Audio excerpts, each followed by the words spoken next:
Well, thank you for being here. Our hope is that today would be, or this afternoon will be an opportunity for some questions and answer time with Dr. Hsiao. But I think what we saw this morning in the presentation was an outline of the failing nature of our healthcare system now.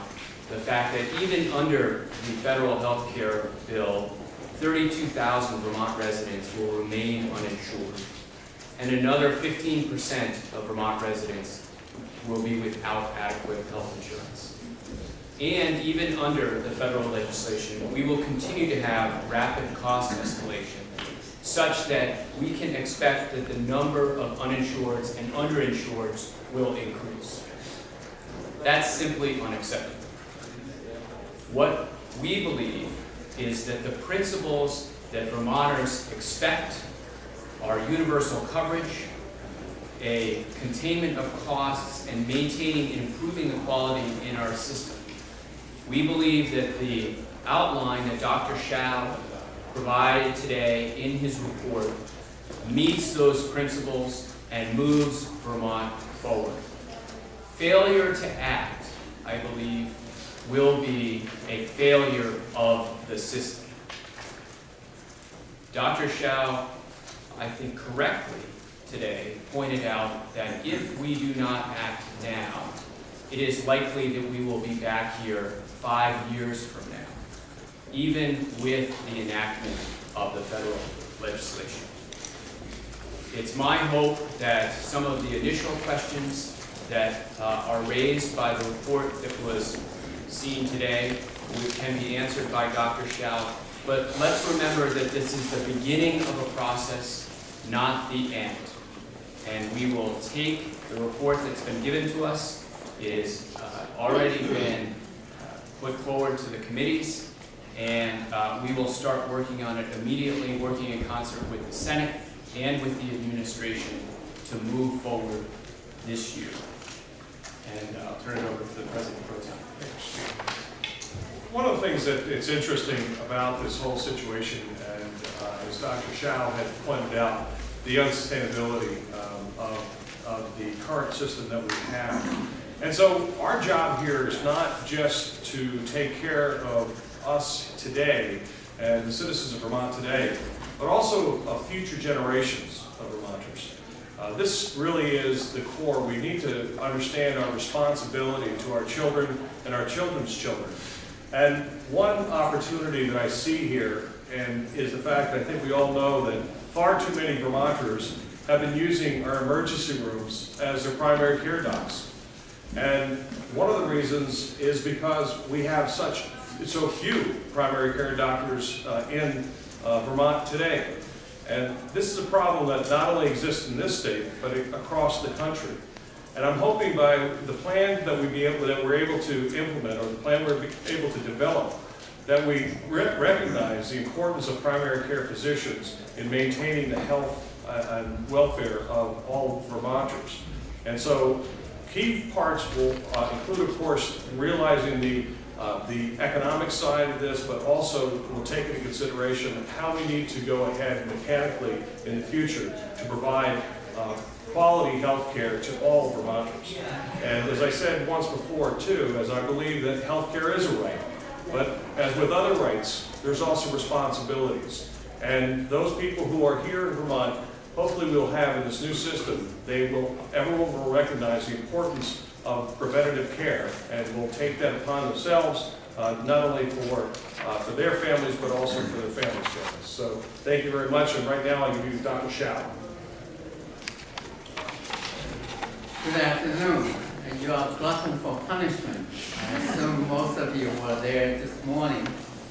And the speaker and the President Pro Tem already outlined about the major points why you need to reform your health system. And I can say with full confidence, your broken system can be fixed, but it requires you to have that determination and also to adopt the right solution.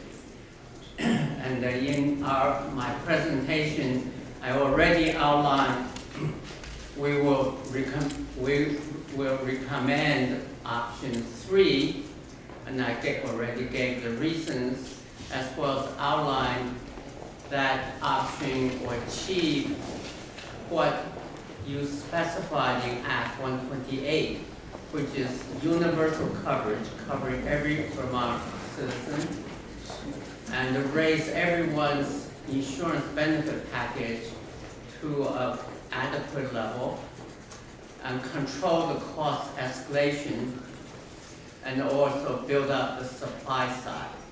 And even with that, our proposal, most Vermont employers and workers will pay less, and also you will generate new jobs in Vermont. So I think with that, I will open up to your questions. And if you work for a company based out of state, let's say you're a UPS driver, UPS is headquartered in Stanford, Connecticut. They, I'm sure, negotiate a health insurance contract with one of the big health insurance companies. What would happen to that UPS driver and UPS, and how would that work? How would that be incorporated into the Vermont system to that driver who lives here in Vermont? You're talking about a Vermont resident. Vermont resident Who driver is working for an out-of-state company. Right. In that situation, two things can happen. One is that person can be continued to insure under his or her current plan, but preferably it will be that we propose Vermont actually ask the employee to pay a premium payroll contribution, and that's collected by, let's say, the employer, which is outstate. And in our analysis, we understand that's allowed. So you can, and then that employer can decide whether that employer will contribute his share and include the employee into the Vermont single payer. But even if the employer does not change the plan, for that worker, the worker will still be assured covered in the Vermont plan. And would that employer then be required not to charge the worker, or let's say the employer was previously buying health insurance, providing health insurance through Blue Cross Blue Shield, would that employer then be required not to charge that worker the monthly share of the premium for Blue Cross Blue Shield and allow the worker to exit the Blue Cross program, and otherwise the worker would end up, I assume, being double billed, once for Blue Cross and once for the Vermont plan? Yes, that of course is a labor and management relationship. And I think that would have to be treated each case on its own. And we think this is kind of the wrinkle that the employer could advise the legislature in drafting a law to implement this. Just so I'm clear.